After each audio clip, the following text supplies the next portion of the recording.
¿Cómo está mga amigos, mga amigas? Buenos días, buenos tardes, mga kompanyeros, mga kompanyeras, sa aking mga kayubi sa Usapang Batas.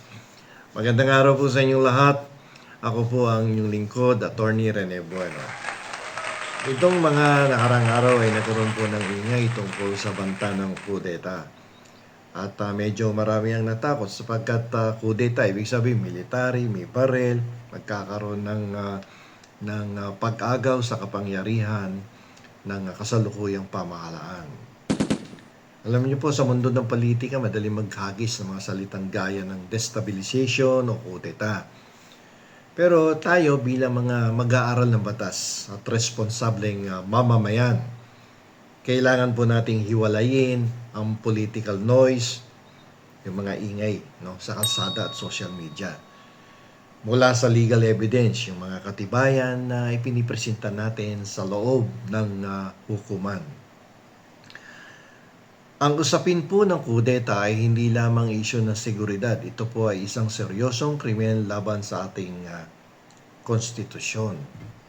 At hindi natin maiwasan kapag may mga ganyan destabilization plot, kudeta, rebellion, ay palaging pumapasok ang pangalan ng Vice Presidente. Siguro dahil na rin sa mga nakaraan niya, mga binibitawan na pananalita, na laban sa administrasyon, hindi mo masisisi yung ibang tao na talagang naidadawit ang kanyang pangalan pagdating sa mga ganitong usapin.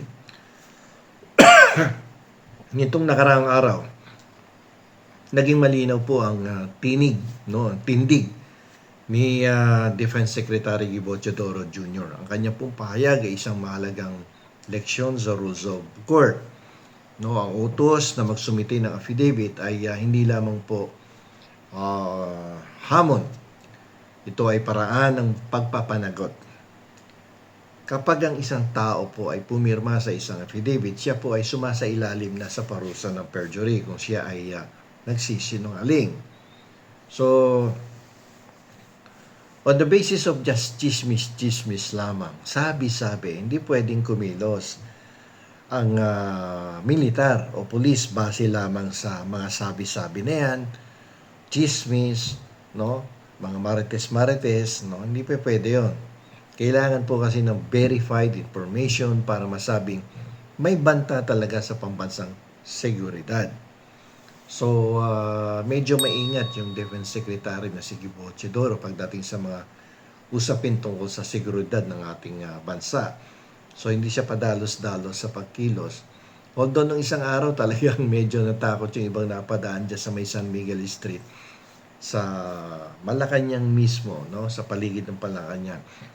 Dahil nakakita sila ng ilang pulis, militar na ando doon sa may harapan ng papasok mo sa Menjola, pati dito sa may San Miguel Street, may mga nakatambak na sako, barbed wire, tapos may military.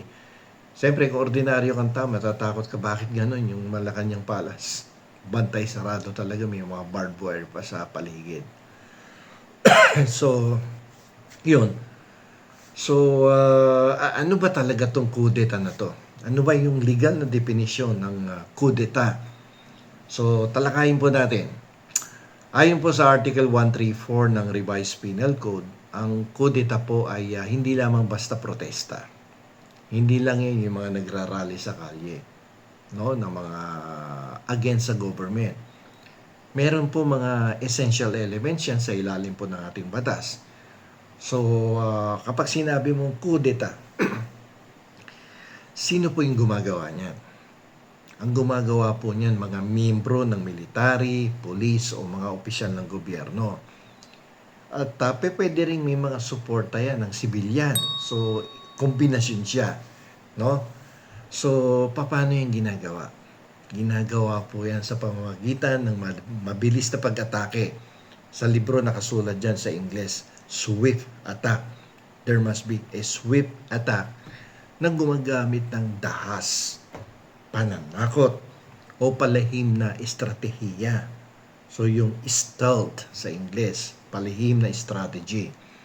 So, ang layo niyan ay upang agawin o kuhanin ang kapangyarihan mula sa gobyerno o ma-disable nila yung mga pasilidad ng military tsaka yung mga communication sites. Pag nakuha nila yung military at communication sites na yan, ay malamang magtatagumpay yan.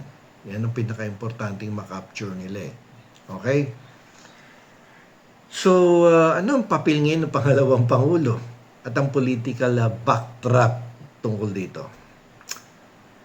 Bakit na laging nadadamay ang pangalan ng Vice Presidente sa mga usaping katulad nito, yung kudeta? Okay. Sa ilalim ng batas, ang sinumang promoter o leader ng isang kudeta ay mapaparusahan. Bagamat walang ebidensya nag-uugnay sa Vice Presidente sa isang aktual na plot, yung kasing mga nakaraang issue tulad ng kill plot investigation at ang girian sa Kamara ay nagiging mitya ng destabilisasyon sa pananaw ng publiko. Alam niyo naman siguro yung kill plot, di ba? Yung isang nandiyan dyan sa House of Representatives si Sara Duterte at sinabi niyang may kinausap na siyang assassin upang patayin ng Pangulo kung sakasakaling siya ay patayin. Di ba? So marami siyang binitawang salita noon at nung mga nakalipas na mga buwan. So kaya palagi nadadamay tuloy ang kanyang pangalan tungkol sa mga kwentong katulad nitong kudeta. Okay, kung ang isang impeachable officer kasi ay mapatunayang sangkot sa ganitong klaseng plot, hindi lamang kulong yan ang kakaharapin ng nasasangkot na opisyal, kundi agarang pagtanggal sa pwesto sa pamamagitan ng impeachment dahil sa betrayal of public trust. So kung mapapansin ninyo doon sa mga pinail na impeachment complaints, palagi nakasiksik doon yung one of the grounds, di ba? Betrayal of public trust. It might have been parang it is actually referring doon sa kill plot investigation. Okay, so mga amigas, mga kabueno, mga kompanyeras, ang isa pong kudeta ay hindi nagtatagumpay sa lakas ng armas, kundi sa kahinaan ng ating mga institusyon. Pero ganito yan eh. Tandaan po natin, the law is not a weapon of propaganda. It is a shield of the republic. Ngayon, kung ang isang aligasyon ay walang kaakibat na affidavit, ito ay paninira lamang. Kung ang isang akusasyon ay walang ebidensya, ito ay paghahasik lamang ng takot. Parang sa husgado, wala kang ebidensya, o kung may ebidensya ka man, inadmissible naman, ay wala mangyayari doon sa iyong pag-aakusa sa isang tao. Kumbaga, tinakot mo lang ng tinakot, kinasuhan mo para siguro bumigay doon sa mga kagustuhan mo laban sa kanya. So, parang ganito din, no? Puro pananakot lang ang ginagawa.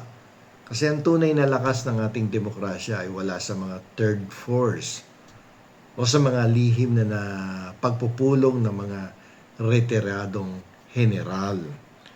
Ang tunay na lakas ay nasa rule of law. Tandaan niyo po yan. Nasa batas. Nasa rule of law ang tunay na lakas. So, ang katapatan po natin ay hindi dapat sa isang tao. Hindi sa isang pamilya. At hindi sa isang politiko. Ang ating pong katapatan ay dapat ay dapat sa bandila at sa konstitusyon lamang.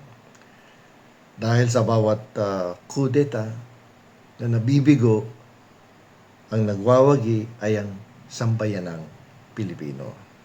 Okay?